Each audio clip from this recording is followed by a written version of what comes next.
Hola, ¿cómo están? Aquí estamos de nuevo en este video y en este nuevo testimonio que queremos darles a ustedes. Y más que un testimonio, es una charla que vamos a tener aquí hoy con el doctor David Vegué, que ahorita se los presento, sobre la sábana santa,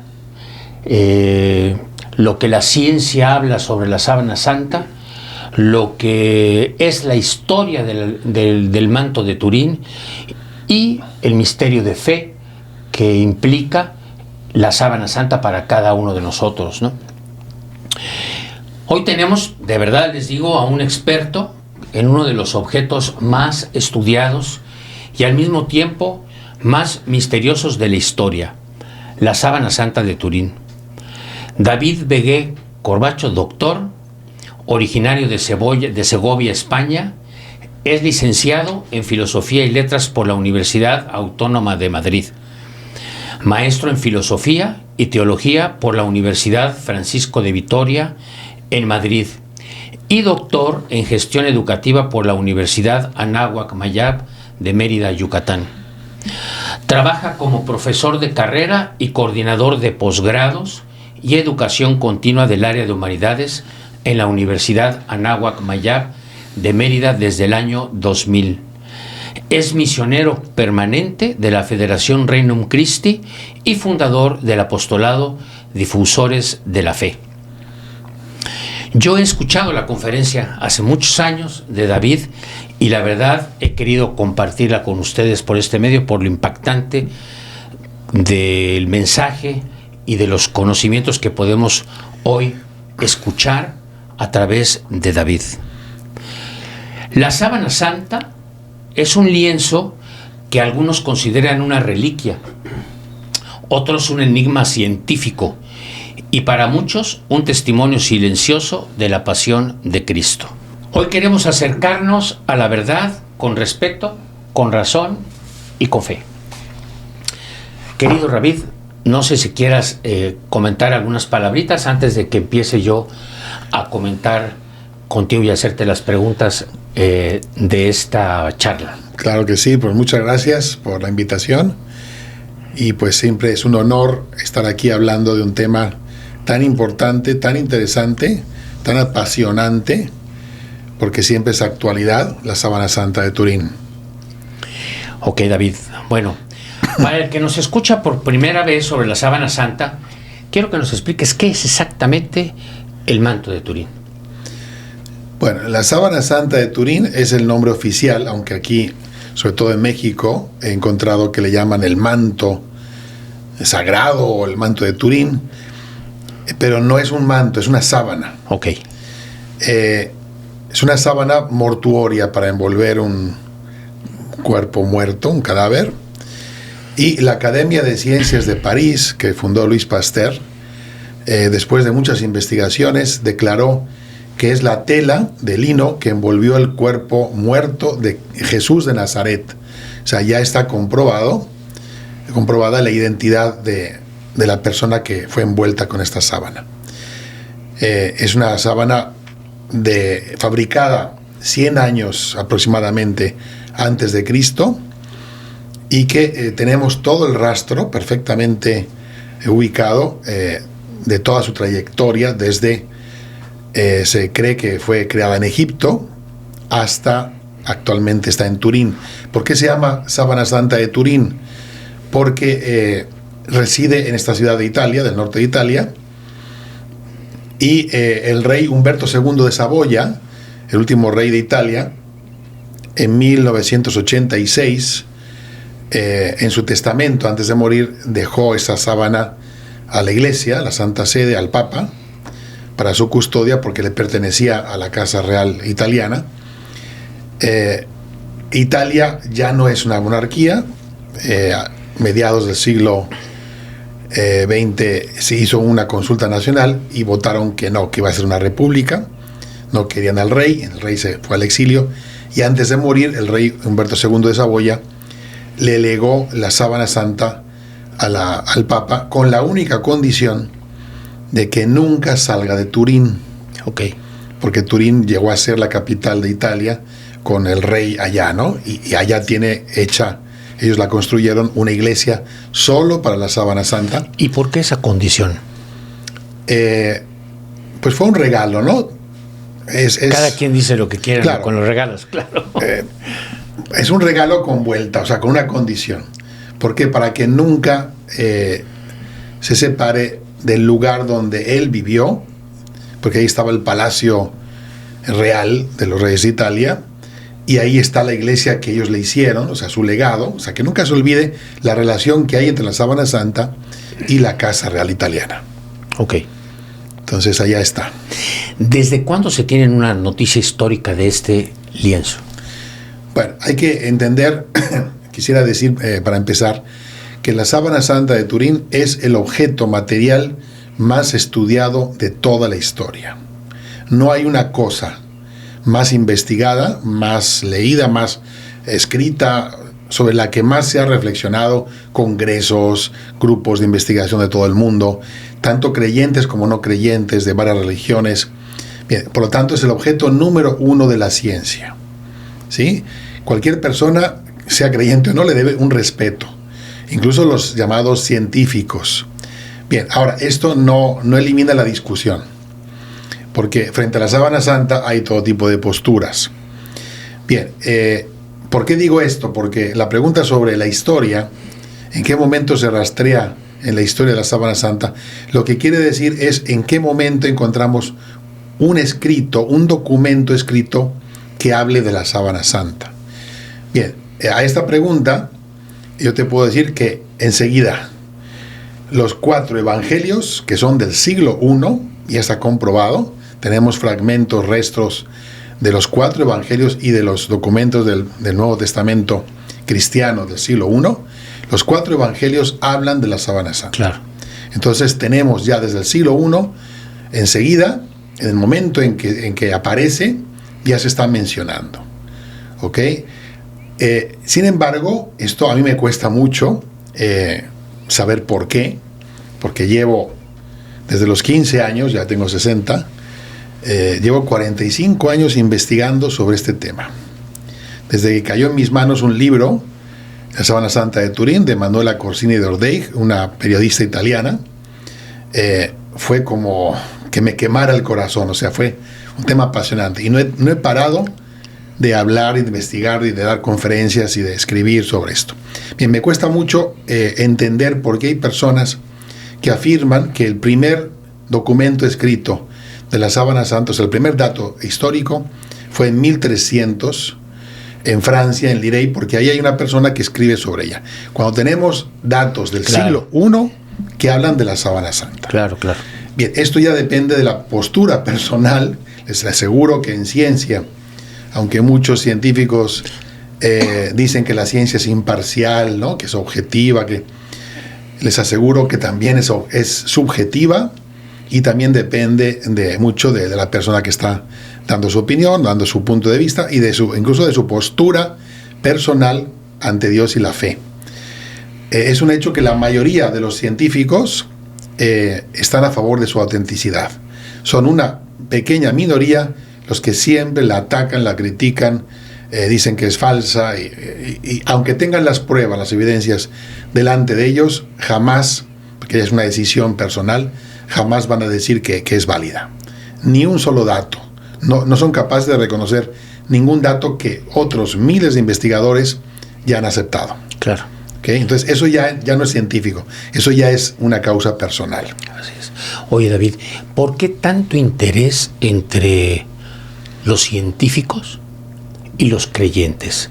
¿En dónde radica, en dónde está esa circunstancia de interés entre unos y de otros?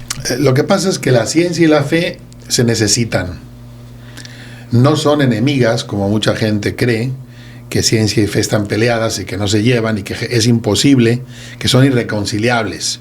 O sea que no se puede en un ámbito científico tocar el tema de la fe, o no se puede en un ámbito de fe religioso tocar el tema de ciencia. O sea, no se llevan. Eso es completamente equivocado, es un tremendo error. Y de hecho, esa postura que fue creada en el ateísmo del siglo XIX, por filósofos ateos, duró un tiempo, pero algunas personas a nivel popular lo siguen creyendo, aunque ya a nivel científico y a nivel religioso ya no existe esa oposición. Si ustedes leen los grandes autores de religión y de ciencia, ya no hablan de esa oposición, sino que cada vez está más unido, porque la teología es una ciencia. Uh-huh. Por lo tanto, la ciencia también tiene que explicar a Dios y la religión. Ahora, cada ciencia, es importante explicarlo, tiene una autonomía. Está la ciencia de Dios y la religión, la teología, y está la física, y cada uno tiene un contenido que no invade el contenido de la otra. Por eso son complementarias, se necesitan. Entonces hay científicos físicos que han analizado la sábana santa y han encontrado cosas que la física no puede responder. Entonces tiene que ser otra ciencia, y resulta que esa ciencia es la teología. Porque hemos rastreado todas las demás ciencias, no hay respuestas. Y siempre acabamos en la teología. Por lo tanto, el científico, todos los científicos, al final, se acaban planteando la pregunta sobre Dios. Claro. Porque no lo pueden entender todo, materialmente ni intelectualmente. Entonces acaban diciendo, entonces, ¿quién hizo esto? Tenemos las huellas dactilares de Dios, tenemos la evidencia de que existe Dios, pero no lo vemos, porque no es materia, pero sí actúa en la materia. Eso lo sabemos, y de ahí vienen los famosos milagros. La sábana santa es un objeto de características milagrosas, porque tiene cosas completamente inexplicables que no son de naturaleza natural, ni de origen humano, ni de origen tecnológico, porque algunos han intentado hacer máquinas que hagan algo parecido. No, es algo de naturaleza, dicho por el doctor Willard Libby, premio Nobel de Química, el inventor del carbono 14 en Estados Unidos. Es de naturaleza extranatural. ¿Qué está diciendo? Sobrenatural, claro. Fuera de la naturaleza. Por eso despierta mucho interés tanto en científicos como en religiosos. David, si yo me pongo frente a la sábana santa y la veo y la contemplo, ¿qué es lo que me está mostrando? ¿Qué es lo que puedo ver? Bueno, a simple vista es una tela muy larga, mide 4,16 de largo, está hecho de lino por 1,10 de ancho. Es una tela muy larga. Y lo que se ve a simple vista, el lino tiene un color amarillento. El lino es muy viejo, es una fibra vegetal usada como telas desde hace miles de años. Los egipcios hacían momias con lino, es muy conocido. Bien, entonces a simple vista ves manchas de sangre, ves manchas medio oscuras, otras más oscuras. Incluso tenemos remiendos. Hay gente que le cortó un cachito para quedarse con un recuerdo y le cosió un remiendo. ¡Qué horror! O sea, tenemos quemaduras, porque la sábana santa ha sido quemada en una ocasión, en 1532, por un atentado que le hicieron los protestantes hugonotes franceses. Casi se quema completamente, pero se quemó una parte, pero en el centro se ve la silueta y las huellas de una persona, un varón, por delante y por detrás, con miles de heridas. Tiene alrededor de 1,400 heridas. ¡Guay, qué horror! Tiene todo su cuerpo lleno de heridas, ¿ok? Con sangre. Hay marcas de sangre, hay marcas de polen de flores, hay sudor, hay varias sustancias naturales, pero las marcas del cuerpo que están en el centro de la tela son de naturaleza extranatural. O sea, no las ha hecho el ser humano, la naturaleza, una máquina. No se sabe hasta el día de hoy. Los científicos están con la boca abierta porque no saben cómo se produjeron esas marcas. Es por eso que siguen estudiando todavía. Y sigue siendo un objeto del máximo interés, científico, causa polémica porque algunos hay a favor, en contra, pero se sigue la investigación. Ok. Oye, David, ¿y qué nos dicen todas estas marcas que aparecen, que acabas de comentar, 1200 y otras cosas más? ¿Qué nos dicen de esta persona que murió y que fue envuelto en esta sábana? En principio, es un hombre torturado de unos 30, 40 años, del siglo I. Está datado la sábana en el siglo I. Lo han hecho por varios métodos, por ejemplo, el método del polen. El polen de las flores, que tiene bolitas microscópicas que se enredan en la ropa, no las vemos, pero están por todas partes, y analizadas al microscopio, te dicen qué tipo, qué especie y qué época. Bueno, tenemos polen de especies ya extinguidas de la zona de Jerusalén del siglo I, que han encontrado en otras telas. Esa es una prueba.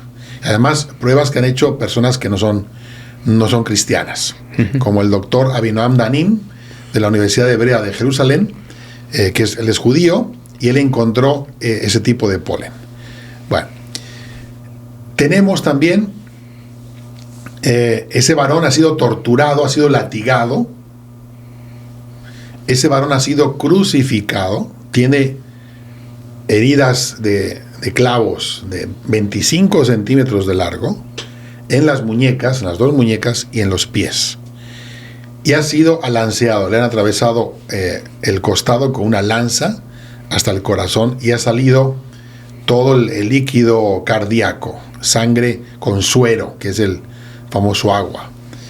Bien, por lo tanto, repito, la Academia de Ciencias de París, después de todos los estudios, ha declarado que la identidad de esa persona es Jesús de Nazaret, porque coincide perfectamente con la descripción que tenemos no solo en los evangelios. Los 4 evangelios hablan de la muerte de Cristo. También tenemos datos judíos de la época que hablan de la crucifixión de Jesús. Tenemos datos romanos, o sea, anticristianos. Tenemos datos de sirios que documentan que Jesús fue crucificado. Personas crucificadas hubo miles y miles, porque la crucifixión la inventan los romanos como un método de tortura y de muerte a los peores, a los criminales, enemigos de Roma. Pero el único crucificado coronado de espinas que tenemos en toda la historia fue Jesús de Nazaret. Y al hombre de la sábana le pusieron una corona de espinas. Y los evangelios lo dicen. Sí, porque hubo testigos. San Juan, evangelista, estuvo ahí al pie de la cruz, con la Virgen María, con otros, con María Magdalena, y lo vio morir, lo vio enterrar y lo vio resucitar. También, esto ya es más fuerte, la sábana santa es una prueba de la resurrección de Jesús. Claro. ¿Por qué? Porque la sábana santa es un objeto que lo tocó, es una reliquia. El Papa Pablo VI, ante la televisión europea, en el año 74, declaró que la sábana santa es la reliquia más importante de la cristiandad.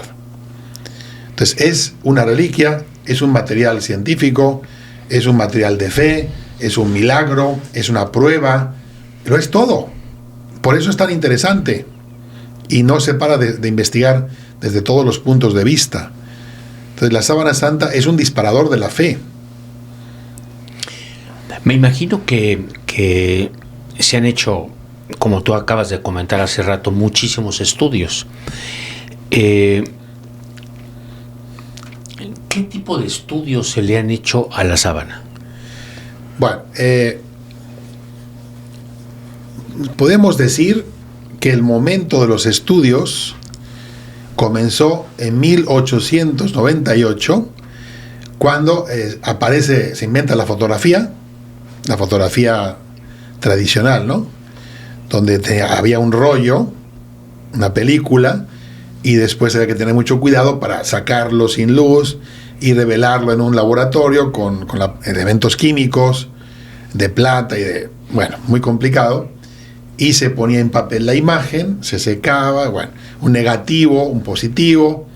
Bien, hubo un abogado italiano llamado Secondo Pia de Turín, que se compró una cámara enorme, era un cajón así, muy grande de madera, que debía abrir el obturador, debía abrirlo mediodía, 12 horas para sacar la cámara. Imagínate, eso era un gran avance en aquel momento. Imagínate hoy, ¿no? Claro. Bueno, pues él le hizo la primera fotografía a la Sábana Santa y al día siguiente la publicó y salió en la prensa mundial. La Sábana Santa es un negativo fotográfico.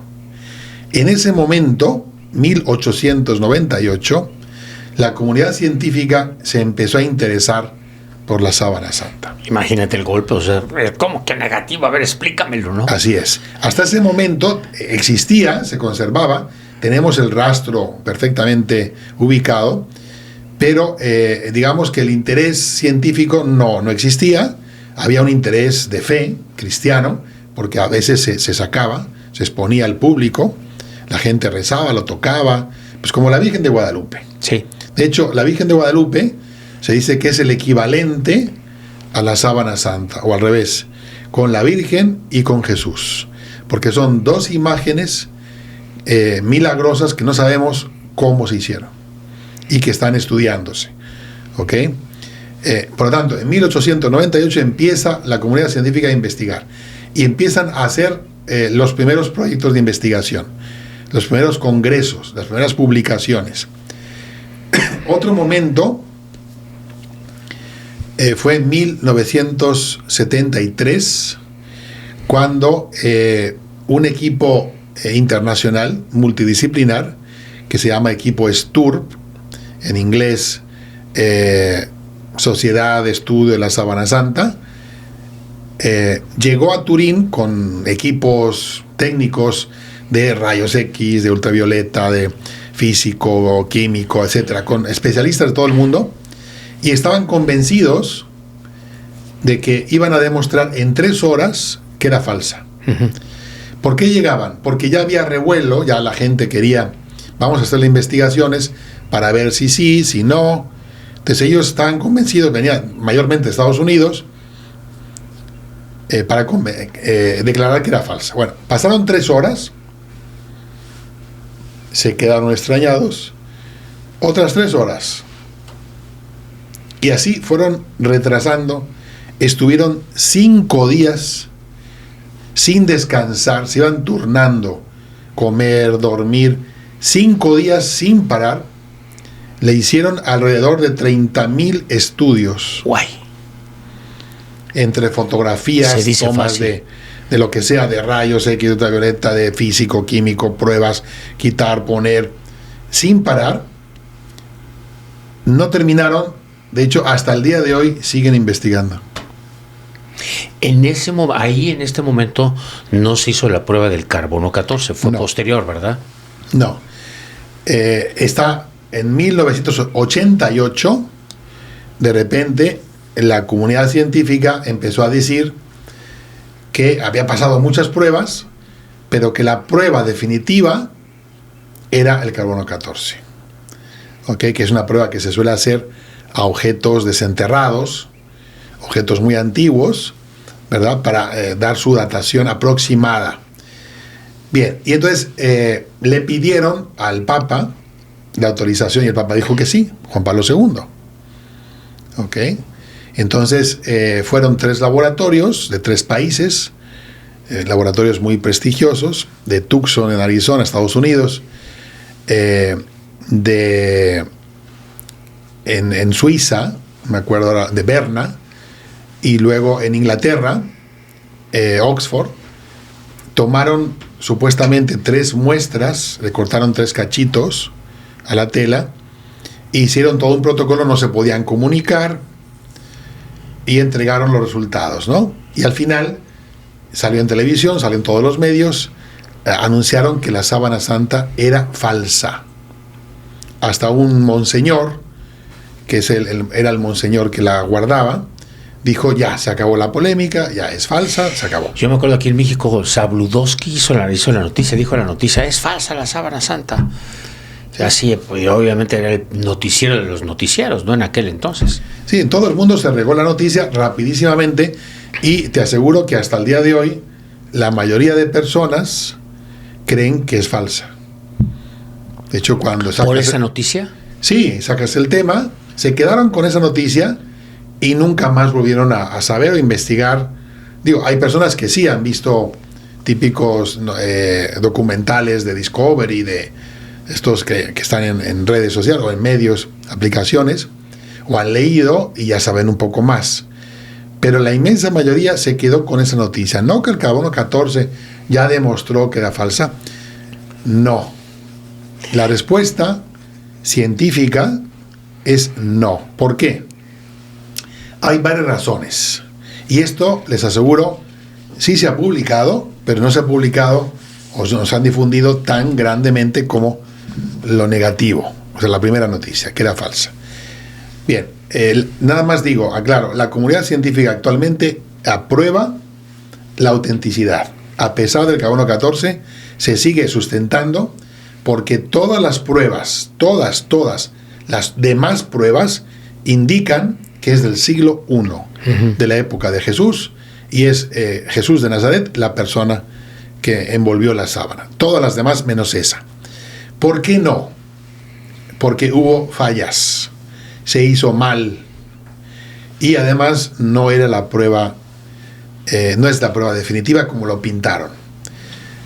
¿Por qué? Porque el inventor del carbono 14, el doctor Willard Libby, premio Nobel de Química, norteamericano, él mismo dijo que no se le hicieran porque no es confiable. ¿Por qué?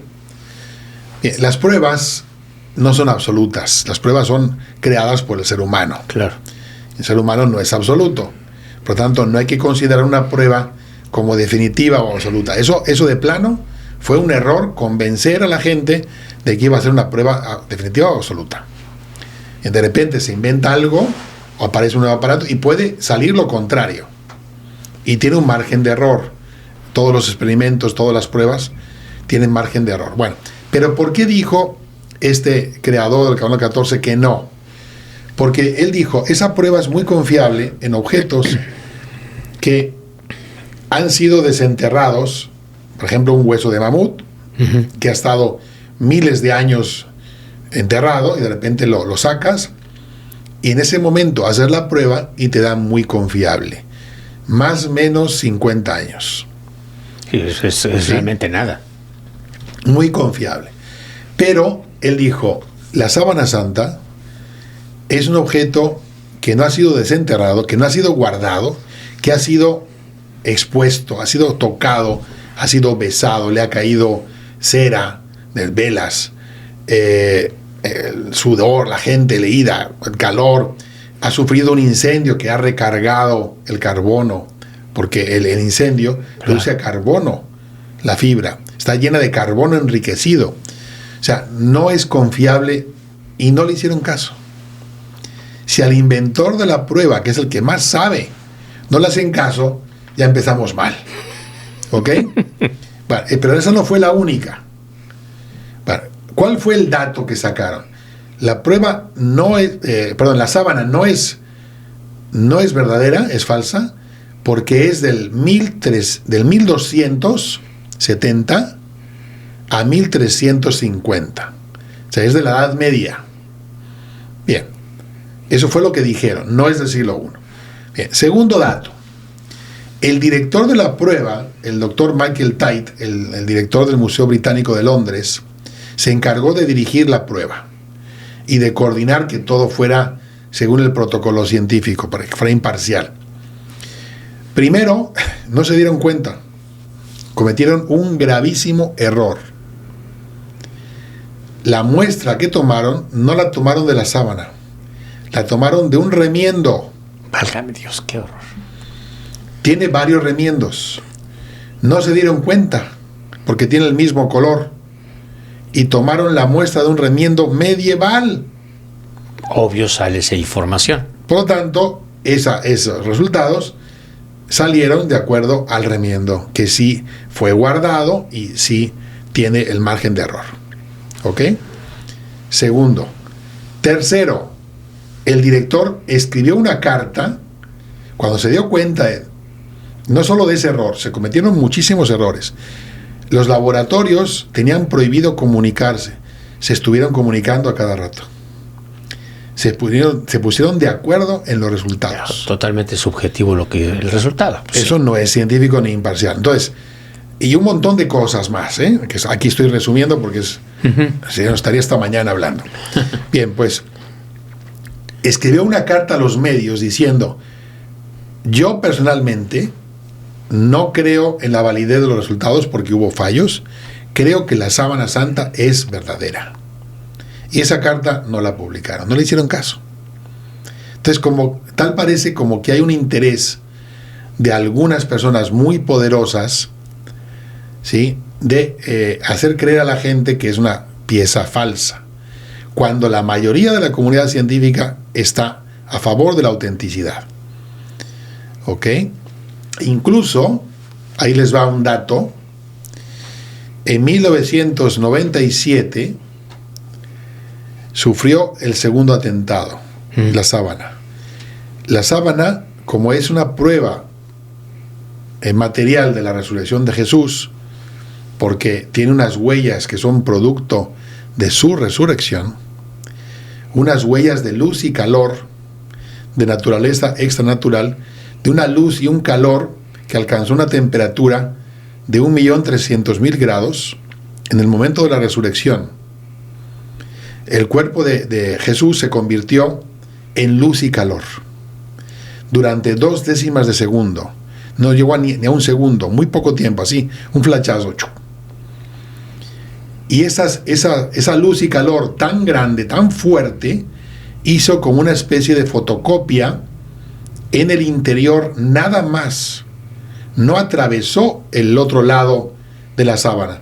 Tal parece, eso en palabras de científicos, que había la intención de grabar solamente en el interior de la sábana. Como una película fotográfica. Por eso los científicos, cuando salió la noticia de que es un negativo fotográfico, se interesaron y empezaron a investigar. Porque la sábana santa hace como de película fotográfica. Estaba el cuerpo en su interior, irradia, saca luz y calor, deja las huellas, aparte las huellas emiten radioactividad constantemente, y el cuerpo desaparece, se desmaterializa, de manera que la sábana es un negativo fotográfico. Es decir, si tú ves una fotografía antigua, te ponían el negativo, que era lo mismo que estamos viendo ahora, pero al revés. Y claro. Donde está blanco, negro. O sea, justamente los colores invertidos. Bien, en la sábana santa no. En la sábana santa el negativo es el positivo. ¿Por qué? Porque si tú ves el negativo, aparece el cuerpo de Cristo completamente blanco, envuelto en oscuridad. Bueno, pues esa era su verdadera fotografía en ese momento de la resurrección. Dice el doctor Livy que el cuerpo de la sábana, después de estar 38 horas en una cavidad completamente a oscuras, se levantó en el aire, flotó en el aire. Esto lo dice un premio Nobel, y detrás de él muchos más. Flotó en el aire, estaba volando en el aire. Y esto lo saben los científicos. ¿Por qué estaba flotando en el aire? Porque si hubiera estado reposando en el fondo del sepulcro, se hubieran marcado más las huellas de la espalda, por efecto del peso, que las huellas de arriba. Claro, y lo que está marcado es lo de arriba. Y si tú ves la sábana santa, está a la misma intensidad las marcas de la espalda que las marcas de arriba. Claro. Por lo tanto, físicamente tenía que estar volando en el aire, en sentido horizontal. No hay otra explicación. Bien, se convirtió en luz y calor, desapareció el cuerpo y la sábana cayó desinflada en el lecho del sepulcro. Esa es la explicación que dan los científicos. Aparte, la sábana estaba amarrada. O sea, no envolvía. Si tú vas a los 4 evangelios, ¿sí? No es que cubría o nada más tapaba. Los 4 evangelios dicen que cubría y envolvía, estaba amarrada, como un muerto embalsamado. ¿Ok? Por lo tanto, cuando se levanta el cuerpo, irradia, desaparece, la sábana sin deshacerse, sin desenvolver, cae